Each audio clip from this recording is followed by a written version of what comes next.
des châteaux en Espagne. Par château en Espagne, on entend des rêves ou projets irréalistes. L'expression bâtir des châteaux en Espagne date au moins du XIIIe siècle, en référence au roman de la Rose.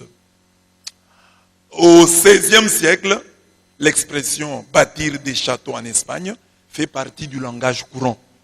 En 1531, Pasquier l'explique par le fait qu'il n'y avait pas de château dans la campagne espagnole, ce qui empêchait les morts, donc les musulmans, de disposer d'abris sûrs. Comme il n'y avait pas de château là-bas, à l'époque, il n'y en avait pas assez. Alors cette expression dit bâtir des châteaux en Espagne, c'est-à-dire avoir des projets irréalistes. Alors, nous avons choisi ce thème pour dire à chacun et à chacune d'entre nous que combattre un homme juste, vouloir en finir avec lui, c'est bâtir des châteaux en Espagne. C'est entretenir des rêves et des projets irréalistes et irréalisables. Tu ne peux pas vaincre un juste. Si tu engages un combat contre un juste, tu vas perdre. Malgré tes apparences de victoire, tu peux avoir l'impression d'avoir gagné. Mais si cet homme-là est juste, tu ne peux pas le vaincre. Donc quand tu combats quelqu'un, examine-toi bien. Est-ce que cet homme est-il juste? Dans ce combat, qui est dans le droit? Qui est dans le bon? Qui est en Dieu? Ah, si tu vois que toi tu n'es pas en Dieu, toi tu le combats par haine, par jalousie. Tu ne le vaincras pas. Il te vaincra. Tu es en train de bâtir des châteaux en Espagne. Le plan des méchants. Les méchants trament des complots contre le juste. Ils veulent le tuer symboliquement par l'outrage et physiquement par une condamnation à mort. Donc on tue les justes par l'outrage ou par une condamnation à mort. Quand vous injuriez le juste, quand vous l'outragez, quand vous le combattez, même sournoisement, vous êtes en train de le tuer symboliquement. Mais maintenant, quand vous le condamnez à mort, quand vous le tuez, vous le tuez maintenant physiquement. Tuez symboliquement les justes. Dans leur projet contre le juste, les méchants veulent lui tendre des pièges, l'éprouver par l'outrage et la torture. Et voici la liste des motifs qui les poussent à agir. Le juste est un jeûneur, un opposant. C'est la première lecture, sagesse 2. Pourquoi est-ce qu'on combat les justes? Parce qu'on estime qu'ils gênent les autres. Ils s'opposent à eux. Ils s'opposent à leur conduite. Leur reproche de désobéir à la loi. Les accusent de renoncer à leur éducation. D'abandonner leur tradition. Cette perception du juste pousse les méchants à projeter ce qui suit. Éprouvons-le par l'outrage et la torture, afin de connaître sa douceur et de mettre à l'épreuve sa résignation. Il résistera jusqu'à quand? Essayons d'abord de voir. Énervons-le. Sortons-le de ses gonds. Sagesse 2, 19. Leur déclaration, la déclaration des méchants est terrible. Il est devenu un blâme pour nos pensées. Sa vue même nous est à charge. Sa présence nous accuse. Car son genre de vie ne ressemble pas aux autres. Et ses sentiers sont tout différents. Sagesse 2, 14 à 15. Souvent, c'est ce que l'homme fait quand il rencontre quelqu'un qui est différent de lui. Quelqu'un qui le dépasse. Au lieu de l'imiter, au lieu de suivre son bon exemple, l'homme généralement s'oppose à celui-là. Parce qu'il se sent incapable de pouvoir l'imiter.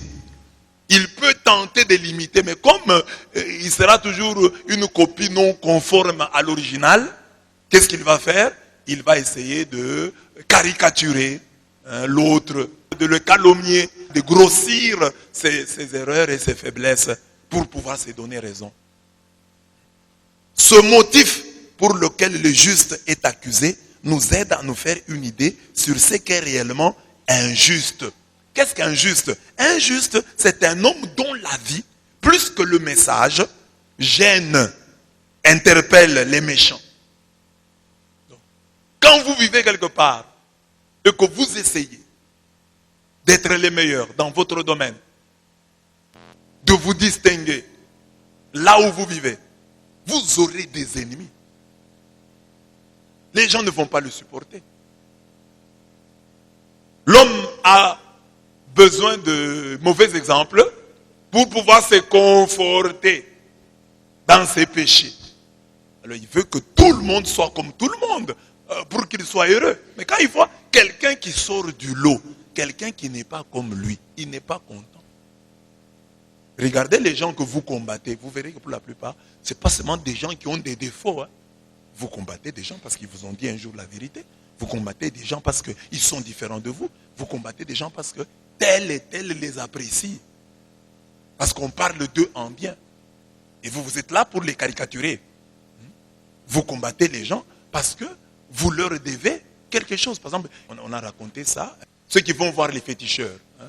Quelqu'un est allé consulter un féticheur et les féticheurs lui a donné des gris-gris pour qu'il réussisse dans la vie. Alors qu'est-ce qu'ils font généralement? Ils tuent les féticheurs. Parce qu'ils ne veulent pas devoir à quelqu'un leur succès. Ils tuent les féticheurs, comme ça ils vont rester libres. Ils vont rester libres. Et ça arrive même dans les choses spirituelles. On veut tuer le père spirituel pour être libre. Il y a beaucoup de chrétiens qui seraient contents s'ils apprennent que tous les prêtres sont morts. Vous êtes très contents. Hein? Vous apprenez cependant, tous les prêtres sont morts. Donc, vous êtes libre. Vous pouvez faire tout ce que vous voulez. Il n'y aura personne pour vous interpeller. Vous êtes libre. Il n'y a plus de prêtres. Mais quelle joie! Oh, mais que c'est le jour de joie. Il n'y a plus de prêtres pour nous interpeller. Alors, comme il y a des prêtres pour vous interpeller, c'est un problème. Les méchants bâtissent des châteaux en Espagne chaque fois qu'ils tendent des pièges aux justes, car le juste, à l'exemple de Marie et de l'Église, a déjà reçu de Dieu les ailes de l'aigle afin qu'il s'envole loin du serpent. Apocalypse 12, 14. Et nous savons, d'après l'Écriture, que c'est vainement qu'on jette l'eau filée devant les yeux de tous ceux qui ont des ailes. Et eux, c'est contre leur propre sang qu'ils dressent des embûches. C'est à leur âme qu'ils tendent des pièges. Proverbe 1, verset 17. Comme je vous disais là, l'aigle sur une branche. L'aigle est en paix. Même s'il sent que l'arbre va craquer. L'aigle ne s'inquiète pas, ou tout oiseau, mais continue à chanter. Même quand l'arbre craque, il sait que si l'arbre craque, j'ai des ailes, je vais voler.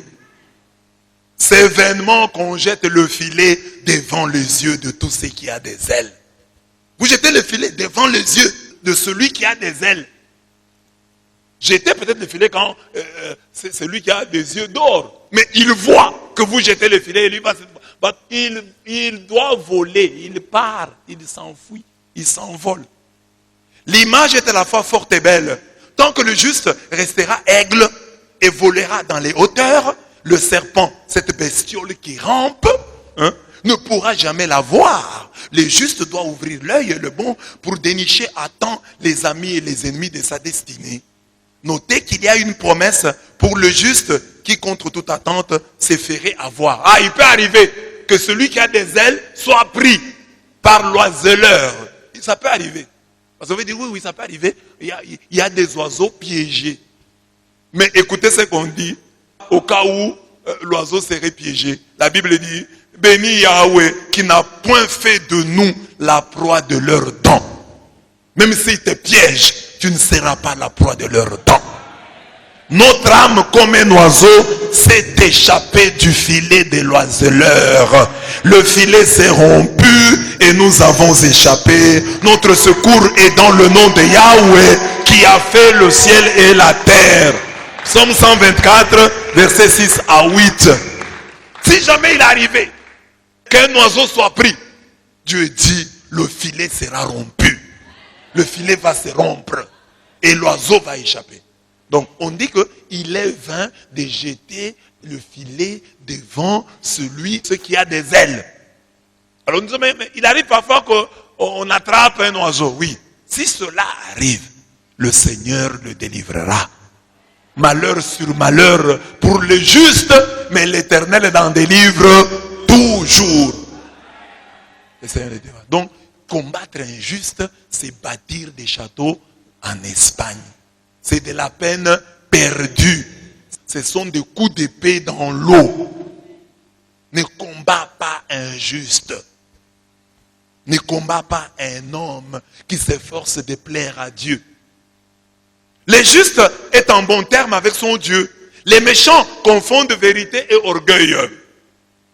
Le fait pour les justes d'affirmer qu'il connaît Dieu, d'appeler Dieu son Père et de se dire son Fils, ne relève ni plus ni moins de la prétention. Hein? Quand le juste dit que Dieu est mon Père, quand il dit qu'il connaît Dieu, ce n'est pas de l'orgueil, ce n'est pas de la prétention, c'est la vérité. Ne confondez pas vérité et orgueil. Donc les méchants souvent confondent vérité et orgueil. Les méchants, eux, pensent que quand un homme est vrai, il est orgueilleux. Je connais Dieu, je connais Dieu. Quand vous avez l'argent, vous en avez. L'argent sent, même s'il ne fait pas du bruit. L'argent ne fait pas du bruit, mais il sent. Quand quelqu'un en a, vous pouvez voir qu'il en a. Regardez votre voisin. S'il en a, il en a.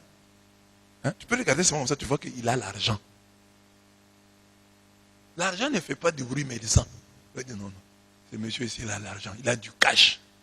Alors, la personne qui a l'argent, on dit par exemple maintenant, bien aimé, nous avons besoin de construire ceci, nous avons besoin d'argent. Quelqu'un, il s'élève par vérité. Parce que Dieu l'a béni, il a l'argent. Il s'élève et contribue avec $1000. Toi, tu te fâches, c'est un orgueilleux. Non, il n'est pas orgueilleux, il est vrai. Tu es intelligent, tu es intelligent. Tu parles bien, tu parles bien. Parce que maintenant, les médiocres vont penser que tout ce qui relève de la vérité, de celui qui vise l'excellence, c'est de l'orgueil. Quand il dit, je connais, cette matière ici, je la connais. Ah, l'orgueil. Non, ce n'est pas de l'orgueil, c'est de la vérité. Il ne va pas mentir pour être humble. On n'est pas obligé de mentir pour être humble. L'humilité est une vertu de vérité. Quand tu es, tu es. Quand tu n'es pas, tu n'es pas. Quand tu as, tu as. Quand tu n'as pas, tu n'as pas. Par exemple, ici, à l'église, il y a des gens qui sont beaux. Et il y a des filles qui sont belles. Mais il y en a d'autres qui sont moins beaux et d'autres qui sont moins belles. L'humilité comme vertu de vérité, c'est de dire, tu es beau, merci. Tu es belle, merci. Je ne suis pas beau, merci. Je ne suis pas belle, merci aussi. C'est l'humilité. Demandez à votre voisin, tu es beau, tu es belle ou tu es autre chose? Demandez. Alors, ça fait quoi? Qui a dit que tout le monde doit être beau? Il suffit pour nous d'être seulement charmants. C'est déjà beaucoup. Soyez beaux, nous on est charmants. Et puis Dieu, nous connaissant, a bien fait les choses. Il y a des gens qui sont tels qu'ils sont là. C'est Dieu les préservant de ceci et de cela. Donc je dis, les méchants ne supportent pas le juste car il vit séparé d'eux. Ils considèrent cette séparation, cette vie à part du juste, comme une injure. C'est ainsi qu'ils disent de lui, il nous tient pour choses frélatées et s'écarte de nos chemins comme pour ne pas se salir. Sagesse 2,16. Donc, injuste, quand il ne s'assoit pas avec les moqueurs, il ne s'assoit pas avec les calomniateurs. Les calomniateurs vont le considérer comme étant orgueilleux. Il ne veut pas s'asseoir avec nous, il ne veut pas rester avec nous pour ne pas se salir. Un autre grief retenu contre les justes est qu'il proclame heureux le sort final des justes. Sagesse 2,17. Les justes fait sortir les méchants de leur gond lorsqu'ils proclament son espérance au Dieu des vivants, car ils veulent le voir combattu et abattu. Les gens veulent que quand ils te combattent là, que tu sois abattu. Mais comme ils te combattent et que tu n'es pas abattu, ils ne sont pas contents. Ici, nous apprenons 3 choses essentielles. Ne confondons pas vérité et orgueil, je l'ai dit. Parce que par cette attitude, nous obligeons les autres à être des hypocrites. Quand on est, on est. Quand on a, on a. Sans être orgueilleux, le divin maître a dit un jour, pour moi je le connais, et si je disais que je ne le connais pas, je serais semblable à vous, un menteur. Mais je le connais et je garde sa parole. Jean 8, 55. Vertu de vérité. Je connais, je ne connais pas, je ne connais pas. Retenons que Satan, pour faire taire le témoignage, brandit souvent la menace de l'orgueil. Ne témoigne pas. Tu vas apparaître comme un orgueilleux. Fais semblant, ne témoigne pas. Mais si tu parles ici, on va trouver que tu es un orgueilleux. Ne témoigne pas. Non. Témoigne. Tu n'es pas un orgueilleux parce que tu dis la vérité. Une deuxième chose que nous comprenons ici est que le juste ne s'assoit pas en compagnie des moqueurs. Somme 1, 1. C'est un arbre planté près d'un courant d'eau. Somme 1, 3. Il est en paix avec tout le monde, mais il n'est pas l'ami de tout le monde. Tu peux être en paix avec tout le monde, mais ne pas être l'ami de tout le monde. Les méchants sont énervés contre lui, car il n'a qu'un chant à la bouche. Mieux vaut un jour dans les parvis du Seigneur que 1000 ailleurs.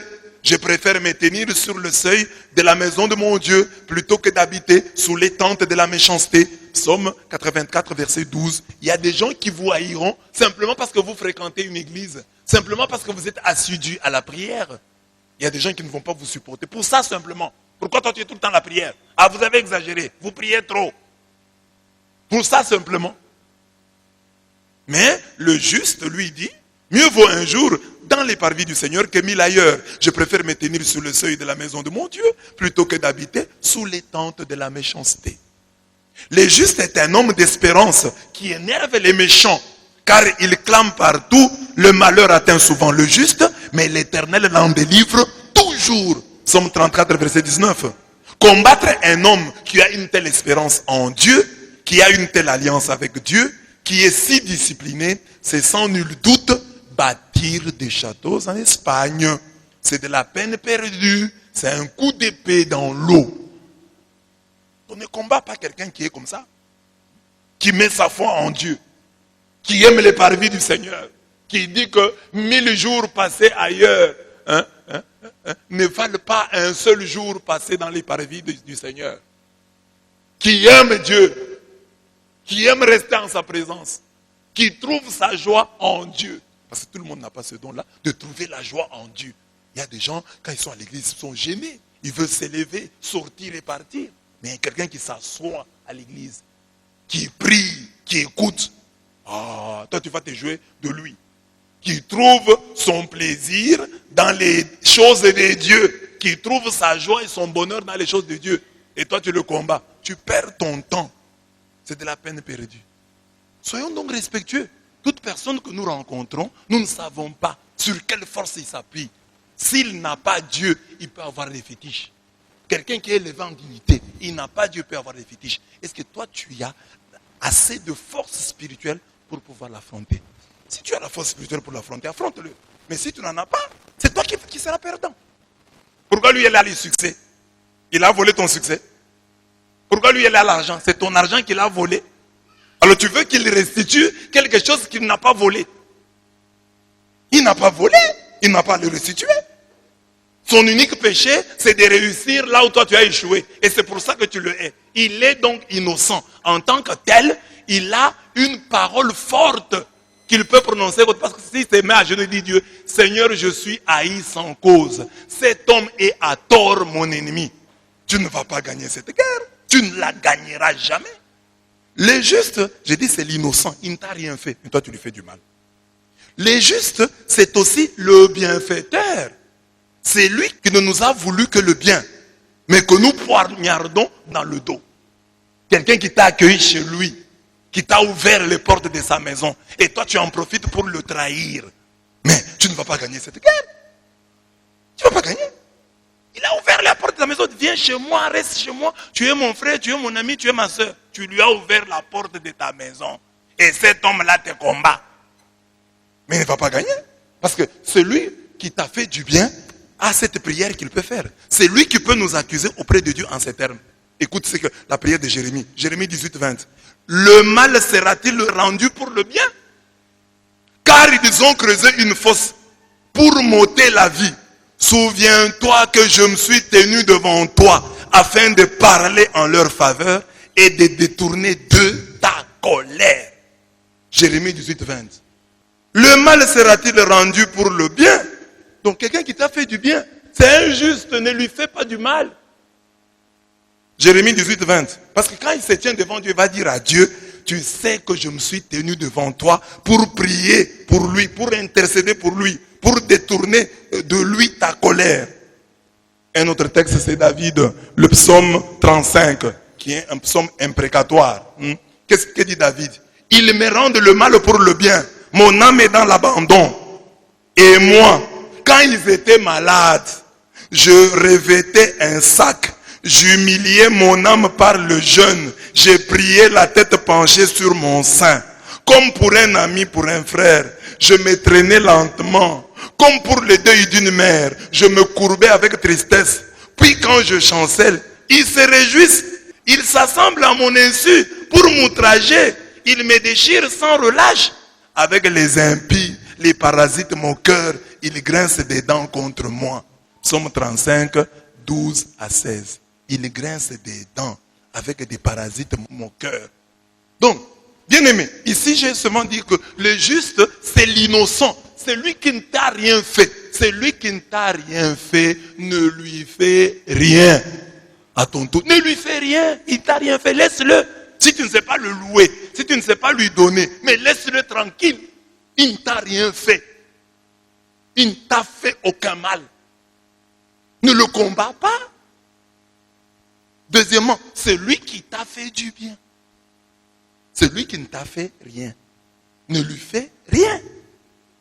Mais c'est lui qui t'a fait du bien. Alors tu vois, c'est lui qui t'a fait du bien. Mais toi tu lui fais du mal. C'est très dangereux. Très très dangereux. Et l'ingrat c'est qui? L'ingrat c'est l'homme qui pour un mal oublie tous les biens dont il a été bénéficiaire. Pour un mal. Et puis le mal là, il n'est pas toujours évident. C'est-à-dire pour une mauvaise lecture d'un événement, d'une décision, d'une prise de parole. Pour une mauvaise lecture. Il annule tout le bien que vous lui avez fait. C'est pourquoi on dit, mon âme bénit l'Éternel, n'oublie aucun de ses bienfaits. C'est comme ici à l'église, nous avons une histoire commune. Nous nous sommes fait du bien, nous nous faisons du bien. S'il arrive une incompréhension, souviens-toi du bien qui t'a déjà été fait et dis-toi, non, ça peut être un incident de parcours, ça peut être un accident de parcours. Parce que cet homme, cette femme ne me veut que du bien. Ne m'a fait que du bien. Dans mon histoire avec lui, nous ne nous sommes fait que du bien. Il ne m'a fait que du bien et je ne lui ai fait que du bien. Donc ça peut être le diable qui veut nous séparer. Cette histoire que nous racontait Monseigneur Placide. Il dit 2 amis très proches, ils ont étudié ensemble. Ils ont fini l'université ensemble. Un jour, l'un vient visiter l'autre. Il reste longtemps, il parle, tout est bien. Mais au moment de partir, le visiteur, quand il fait marche arrière, il marche sur un enfant, il roule sur un enfant et l'enfant meurt sur place. Au lieu de s'énerver, son ami qui venait de perdre un enfant, un être cher, a couru et l'a embrassé en disant, mon frère, c'est le diable qui veut nous séparer. Ça, c'est un accident. Nous, comme chrétiens, nous pouvons avoir cette lecture des choses, que le diable veut nous séparer. Ça, c'est un incident, un accident de parcours. Tuer physiquement le juste. Le méchant ne se contente pas de tuer symboliquement le juste. Il tue symboliquement le juste en l'outrageant, en le combattant, en le piégeant. Mais il le tue aussi physiquement, en le tuant. Excusez la tautologie. Il va plus loin. Il projette la mort du juste et de l'innocent. Condamnons-le à une mort honteuse. Puisque d'après ses dires, il sera visité. Condamnons-le. Sagesse 2, 20. Donc, déjà dans la mort symbolique, quand vous outragez quelqu'un, qu'est-ce que vous souhaitez? Sa mort. Parce que quand vous avez commencé à vous promener et à parler en mal de l'autre, si vous apprenez sa mort, vous parlerez en mal de sa mort. Condamnons-le à une mort honteuse, puisque d'après ses dires, il sera visité. Sagesse 2, 20. En condamnant ainsi le juste à une mort infâme, les méchants veulent, selon eux, voir si ces dires sont vrais. Ils veulent expérimenter ce qu'il en sera de sa fin. En effet, si le juste est fils de Dieu, Dieu l'assistera et le délivrera des mains de ses adversaires. Donc, il les expérimente. On va un peu le tuer, on va voir s'il va mourir. Il veut expérimenter. Tu deviens son laboratoire. Il veut expérimenter. Il dit, si je le tue, comment il va mourir? Mais il va mourir. L'écrivain sacré soutient que les espérances des méchants seront dessus. Dites Amen. En effet, leur malice étant aveugle, ils ignorent les secrets de ce Dieu qui a dit, ils te feront la guerre, mais ils ne te vaincront pas, car je suis avec toi pour te délivrer. Jérémie 1, 19. Les méchants n'espèrent pas de rémunération pour la sainteté. Ils ne croient pas à la récompense des âmes pures. Alors que le Seigneur ne cesse de dire aux siens, voici je viens bientôt et j'apporte avec moi le salaire pour rendre à chacun selon ce qu'est son œuvre. Apocalypse 22, 12. Cette espérance du juste n'est pas qu'eschatologique. Elle plonge ses racines dans notre quotidienneté. Je le crois, je verrai la bonté de Yahweh sur la terre des vivants. Proverbe 27, 13. C'est ainsi que mes bien-aimés, le meilleur fouet à infliger à tes ennemis, c'est ta parfaite, ta brillante réussite. C'est ça le meilleur fouet? Ah là, je me défends. Je fais réussis seulement. Que eux se lassent aujourd'hui, demain, après-demain. Tu ne fais que monter. Toi, demande à Dieu, Seigneur, comme il me haïsse, toi, fais-moi seulement monter. Que je monte toujours. Et qu'il s'énerve davantage. C'est tout. Réussis. Réussis toujours. Eux vont mourir avant. Comment ils vont mourir? Ils te souhaitent la mort. Mais toi, tu ne fais que réussir. Donc, il va mourir, il te voit. Il va mourir, tu achètes un véhicule. Il va mourir, tu achètes une maison. Il va mourir, tu construis une maison. Il va mourir, tu construis une autre maison. Il va mourir, ils apprennent que tu étais aux États-Unis. Il va mourir, oh, il était au Canada. Il va mourir, oh, il a reçu. Ah, finalement, ils vont mourir. C'est lui qui va mourir. Donc, il aura des maladies, des maux d'estomac. Il va piquer des crises. Et finalement, il va mourir. Les jaloux vont maigrir et finalement ils vont mourir. Ils existent. Réussis. Toi demande seulement à Dieu, fais-moi réussir parfaitement. Fais-moi réussir brillamment. Fais-moi, c'est pas ça. Ne perds pas ton temps en disant, Seigneur, mes ennemis, tel me combat. Non. Toi, concentre-toi seulement sur la réussite. Fais-moi réussir, papa. Fais-moi réussir brillamment, parfaitement, que j'ai réussi. Ne les cite même pas dans tes prières. Dans tes prières, ne parle que de réussite. Réussite parfaite, réussite brillante. C'est ça la vraie punition à infliger à tes ennemis. Réussis brillamment, réussis parfaitement. C'est tout. N'oublie pas que tu as des ennemis. Et que tes ennemis, si tu veux les fouetter, tu ne les fouetteras véritablement que par ta réussite totale, parfaite et brillante. Voilà, donc l'espérance du juste n'est pas qu'eschatologique. Dieu ne va pas seulement récompenser les justes au ciel. Non, Dieu va récompenser les justes sur terre. Je le crois, je verrai la bonté de Yahweh sur la terre des vivants. Celui qui est juste doit voir la bonté de Yahweh sur la terre des vivants. Et tu vois vraiment la bonté de Yahweh. Tu dis non, maintenant je vois la bonté de Yahweh. Vois la bonté de Yahweh sur la terre des vivants. J'ai dit, vois la bonté de Yahweh sur la terre des vivants. Et puis il faut que ton bonheur ne dépende plus de quelqu'un. Tu vois, il y a des bonheurs qui dépendent de quelqu'un. Oh, si tel m'aide, si tel me soutient, si tel me donne. Bon, il ne m'a pas donné, non. Ta colère, c'est il ne m'a pas donné. Non, ça c'est pas le bonheur.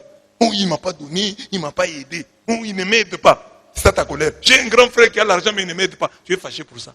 C'est ça que tu amènes chez Dieu en prière. Seigneur, j'ai un grand frère, papa. J'ai un grand frère, il a l'argent mais il ne m'aide pas. Oh, c'est pas ça. Il faut que tu aies des entreprises. J'ai des grands frères. Seigneur, ce n'est pas que je n'ai pas de grands frères. J'ai des grands frères, ils ont tout. Mais ils ne m'aident pas. Seigneur, ils ne m'aident pas. Les grands frères ne m'aident pas. Oh, tu as échoué. Réussi. Totalement et brillamment. Amen. La force du juste. La force du juste, c'est la fête des tentes. Tous les événements rapportés dans l'évangile se passent le jour de la fête des tentes. La fête des cabanes, des tentes, des tabernacles, qu'on appelle Hag à Sukkot. Au cours de cette fête des tabernacles, qu'est-ce qui s'est passé? Au cours de cette fête, qui se célèbre entre septembre et octobre, au cours de cette fête, on célèbre dans la joie l'assistance divine reçue par les enfants d'Israël lors de l'exode et la récolte qui marque la fin du cycle agricole annuel.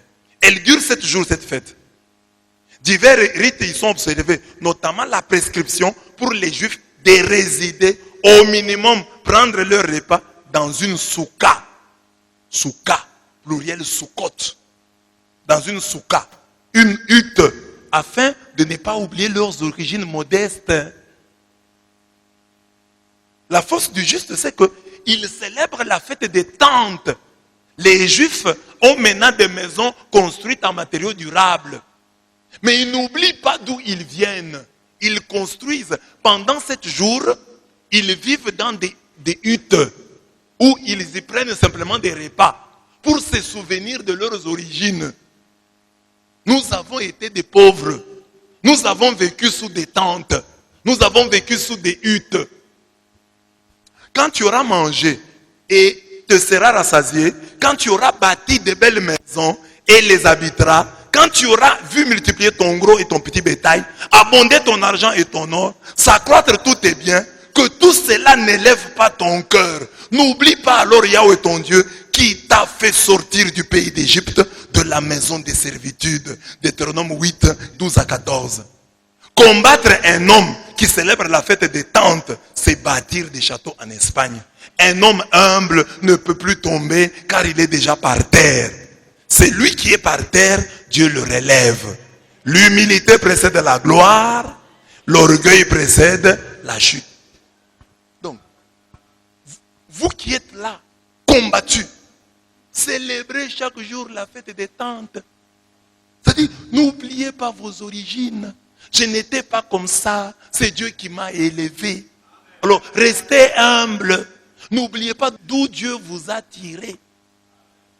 C'est ça que je m'étonne quand je vois des gens, des petites bénédictions commençantes, des embryons de bénédictions, te rendre orgueilleux. Non. Tu dois être humble. Tu dois savoir d'où te vient cette bénédiction. C'est ça la force du juste. Les justes célèbrent la fête des tabernacles. Les justes célèbrent la fête des tentes. C'est-à-dire, même si aujourd'hui il a des maisons en matériaux durables, il n'oublie pas le temps qu'il a passé vivant dans les tentes. Il faut toujours te souvenir. J'étais aussi comme ça. J'ai commis aussi des erreurs. Ne jamais oublier. C'est ainsi que, par exemple, vous voyez des gens raconter leur vie passée. Parfois, ça vous fait mal. Ah, ils ont souffert comme ça. Hein? C'est pour rester humble. C'est une manière pour eux de célébrer la fête des tabernacles. La fête des tentes doit être célébrée. Comme quand tu viens à l'église ici. C'est une manière de célébrer. Parce que tu peux avoir de bonnes chaises chez toi, mais à l'église, il n'y en a pas. De cette qualité-là. Tu dois t'asseoir. Chez toi, il fait très frais. Ta maison est climatisée, mais l'église n'est pas climatisée. Il peut faire chaud à l'église. Accepte. Ah non, est-ce que tu es né dans ça? La prudence et la discrétion du juste. Jésus est Dieu. C'est lui le juste par excellence. Combattu des hommes, Jésus est protégé par le Père. Et pourtant, ses statuts très avantageux ne le rendent pas naïf. Il se montre prudent. Il ne va pas à la fête avec tout le monde. Selon saint Augustin, la prudence et l'amour qui séparent avec sagacité ce qui lui est utile de ce qui lui est nuisible. Justifiés par la croix de Golgotha, nous nous mettons du côté des justes. Mais sommes-nous prudents et discrets? L'homme prudent voit le mal et se cache. Proverbe 22, 2. Proverbe 27, 12. Ce texte peut être interprété comme un appel à la discrétion. Ne jetez pas vos perles devant les pourceaux, de peur qu'ils ne les foulent aux pieds, ne se retournent et ne vous déchirent. Matthieu 7, 6. Même si nous devons éviter à tout prix le scandale, sachant que la vraie prudence consiste pour un chrétien à fuir le péché. La vraie prudence du chrétien, c'est fuir le péché et non fuir le scandale. Oui, nous devons éviter le scandale. Mais Le chrétien prudent fuit les péchés. L'homme prudent voit le mal et se cache. Mais sommes-nous prudents et discrets? Quand on n'a pas su être prudent, qu'on soit même discret. On ne peut pas sur la place publique parler de son péché comme si c'était quelque chose de normal. Le péché pour un enfant de Dieu est quelque chose, oui, d'anormal. Dans ce sens que c'est lui qui croit en Dieu. Il lutte constamment contre le péché. Alors, quand il tombe dans le péché, il ne doit pas normaliser ça et dire que non, et en parler avec légèreté. Tu ne parleras jamais du péché avec légèreté. Le péché te fera toujours honte et il doit toujours te faire honte. Même si tu es faible, mais au moins aie honte. Et c'est cette honte-là qui va t'amener à la discrétion.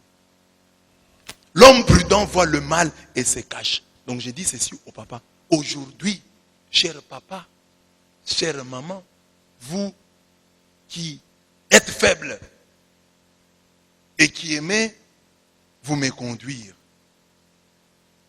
dans le temps et de tout temps, nous devons éviter toutes mes conduites par crainte de Dieu. Parce que la parole de Dieu nous le recommande. Nous recommande d'éviter le mal, de fuir l'impudicité. Mais par le temps qui court, à cette raison principale, nous devons ajouter d'autres raisons. Aujourd'hui, il y a le sida, il y a des maladies qui peuvent t'amener à la mort. Mais il y a aussi le fait qu'on peut te filmer sans que tu le saches. Sois donc prudent, évite d'être filmé. Alors, comment un chrétien évite d'être filmé? C'est en évitant le péché. Évite le péché. N'évite pas seulement les scandales, évite le péché.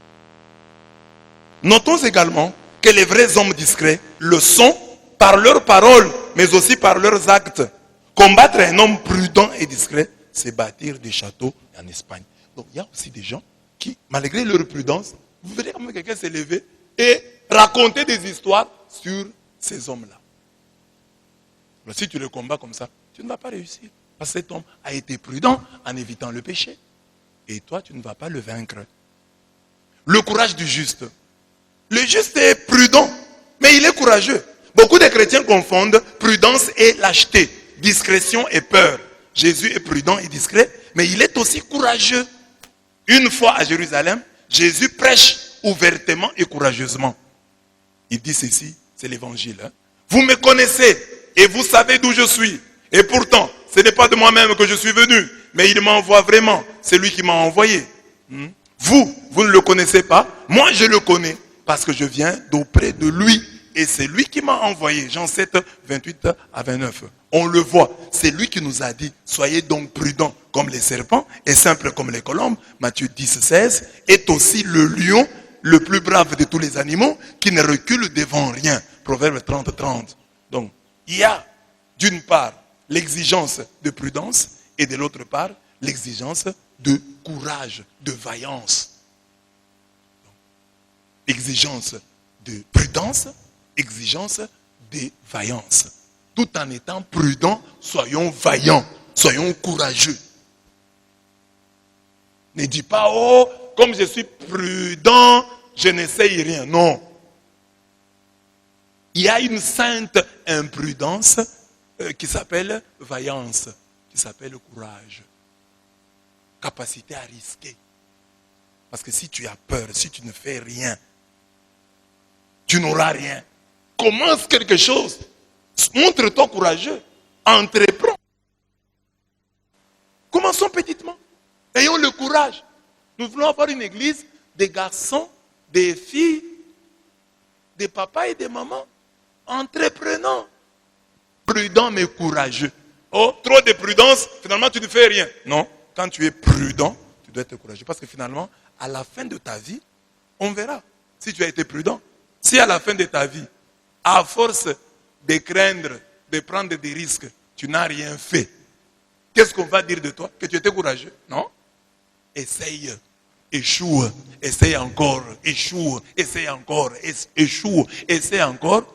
Une autre fois, tu réussiras. Ne te décourage pas. Le courage. Le courage, on dit, c'est la force. Virtus. La vertu de force. Courage. Le courage, ce n'est pas seulement entreprendre. Le courage, c'est aussi gérer le peu qu'on a. Tu as quelque chose, commence. En le gérant bien. C'est ça un homme fort, une femme forte. J'ai déjà ça. J'ai mon commerce. Je vends ceci. Fais-le bien. Fais-le de la meilleure des façons. Tu es élève, étudie bien. Ça, le courage. La montre du juste. La finale de l'évangile de ce jour est très belle. Il cherchait alors à le saisir, mais personne ne porta la main sur lui parce que son heure n'était pas encore venue. Jean 7, 30. Tant que l'heure de la mort du juste n'aura pas encore sonné, c'est en vain que ses ennemis tenteront de porter la main sur lui. Tant que l'onction est là, elle nous permettra de sortir de toutes les prises, des soumissions ou définitions de l'ennemi. Au sujet de sa mort et de celle de ses proches, le chrétien n'oubliera jamais cette parole de notre Seigneur. Ne vantons pas 2 passereaux pour un sou, cependant il n'en tombe pas un seul à terre sans la volonté de votre Père. Pour tomber à terre, les passereaux qui ne coûtent rien, pour tomber, le passereau ne tombe que si Dieu le veut. Or, le passereau ne coûte absolument rien. Mais toi, tu as du prix aux yeux de Dieu. Tu ne tomberas que lorsque Dieu l'acceptera. Si Dieu ne veut pas que tu tombes, personne ne te fera tomber. Matthieu 10, 29. Les justes, même si les prophètes doivent s'approprier cette belle promesse, il n'y aura plus ni enfants, ni vieillards qui n'accomplissent leur jour. Isaïe 65, 20. C'est croire capable d'en finir avec un juste avant son heure, c'est bâtir des châteaux en Espagne. Donc que chacun de nous comprenne que tant que ton heure n'est pas arrivée, si tu es un enfant de Dieu, personne ne mettra la main sur toi. Ce n'est pas encore ton heure. Qu'ils cherchent des fétiches, qu'ils entrent dans l'occultisme, qu'ils essayent de t'empoisonner. Si ce n'est pas ton heure, tu ne mourras pas. On dit, personne ne porta la main sur lui parce que son heure n'était pas encore venue. Personne ne portera la main sur toi tant que ton heure ne sera pas encore venue. Si tu es un enfant de Dieu, tu essaies de vivre ce conformément à la parole de Dieu. Mon frère, ma soeur, ne tremble pas devant ceux qui te menacent. Ceux qui menacent de te faire ceci et de te faire cela. Dieu vient de dire ici que tant que ton heure n'est pas encore arrivée, ils ne te feront rien. Et Isaïe 65, 20 dit, il n'y aura plus ni enfants ni vieillards qui n'accomplissent leur jour. Tu accompliras tes jours. Si Dieu a décidé que tu vives 100 ans, tu vivras les 100 ans. Si Dieu a décidé que tu vives 90 ans, c'est ce que Dieu a décidé qui se réalisera. Et toi, dans ta prière, tu dois pouvoir dire ça. Présenter le Seigneur comme le souverain, celui qui a entre ses mains les nombres de tes jours et les nombres de tes années. Ne laisse pas ça au pouvoir des méchants. Oh non, on peut me tuer à tout moment. Non, non, non, non. On ne peut pas te tuer à tout moment. On ne te tuera et tu ne mourras que si ton heure arrive. Tant que ton heure ne sera pas arrivée, personne ne te fera rien. Amen. Dis à ton voisin, ton heure n'est pas encore arrivée. Je ne mourrai pas, je vivrai et je raconterai les œuvres de l'Éternel. Je ne mourrai pas, je vivrai et je raconterai les œuvres de l'Éternel. Je ne mourrai pas, je vivrai et je raconterai les œuvres de l'Éternel. Dis à ton voisin, tu es encore là.